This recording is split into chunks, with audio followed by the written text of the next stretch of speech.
Even strangers will help because of your obedience of doing God's work. Hey y'all, it's Mike. Welcome back to my channel. This is an encouragement word with a dream. So let's start out with the dream. So I found myself in New York with the band. I always have dreams about, my marching band crew. And we were going out on the city, and there was this lady in this tent, and she was selling trinkets. And I bought one, and then my mom was in the dream because she chaperoned as well too. She got us to end up helping the lady sell her little trinkets. But the next part of the dream is I realized that we were hungry, so I got on the bus. I don't know what they were doing, but I took it. I took the liberties to get on the bus. Um, and when I found out on the bus, I ended up asking, "Where is this bus going?" And they told me where it was going, and it was actually like 2 hours away. So I was like, "Oh my gosh!" So I sat back, but then they were intrigued of why or where have I been in New York. So I told them where I had been before, and they was like, "Oh, okay, this and that and this and that."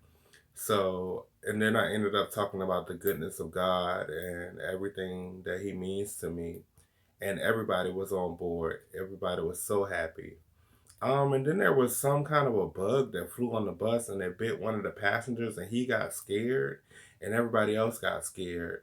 But I wasn't scared. And eventually, the bus driver he let the bug out. Now I couldn't see the bus driver, and that kind of makes me think it was God because I never can see his face for real. So then I got off the bus, and there was this like emo gothic girl right there, and I asked her for help and to where is the next bus stop. And so she was like, "Yeah, I'll help you." So she began to walk, and it was like a hallway, and it got kind of dark. And then she started walking a little faster. And then she walked in front of this dude, and the dude was in front of me, and I tried to pass him to get close to her. And he was like, "Well, we're all men, you stay right here." So I stayed behind him, and we get to this little area. It was more so like a metro, like subway underneath kind of sort of thing. There was a lady sitting there, like she worked there. So I wasn't all the way there yet, but then the girl that was leading me, she paid and she went on to the left, and I couldn't see her anymore. So I began to ask the lady sitting there, how do I get back here? And so she was like, "You're gonna need this." And she handed me what looked like a $10 bill, but it looked like it was like the first $10 bill ever made because it was so intricate. But I later found out that it was actually like a map.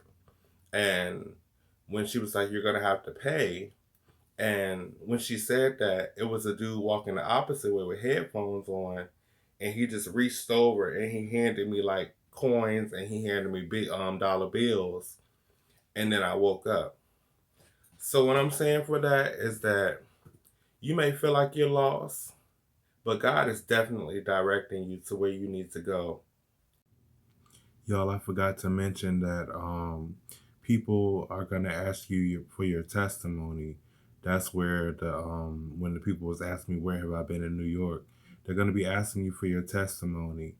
And the part about the flies was to beware of monitoring spirits and bind them and cast them out, rebuke them. All right, now back to your regularly scheduled program. And because of your work of spreading God's word, He's going to show up. He's going to show out. He's going to guide you. There's going to be some people that want to keep you back, but there's no stopping His path for you. And you're going to run into people that give you the things that you need. Even strangers that don't even know your situation will be able to hand you stuff to get you to where you need to go. So I just want to encourage you that if you're getting back to work in this season, God is definitely covering for you. He sees ahead and He knows what's going on. He knows all your thoughts, all your feelings, and He's going to guide you directly to where you need to go. So don't fear. Don't get anxiety or anything like that. You just take a deep breath and say, "God, I trust you. I trust your will. I trust your way." Also, make sure you stay optimistic and you stay trusting using your faith, your confident faith, that He's going to take you everywhere you need to go. Every pit stop, every detour, everything He's going to guide you through. But you have to have faith, strong faith, at least faith of a mustard seed. Don't be surprised when others try to hinder you or hold you back. They're actually only holding themselves back. God has the master plan. Now unto Him that is able to do exceedingly abundantly and above all that we can ask or think, according to His purpose. Go out and be blessed, and don't forget, He will reward you even from strangers for doing His work. So don't be disobedient, because disobedience caused delay, and God said no more delay. I'll see you on the next one. Have a blessed one.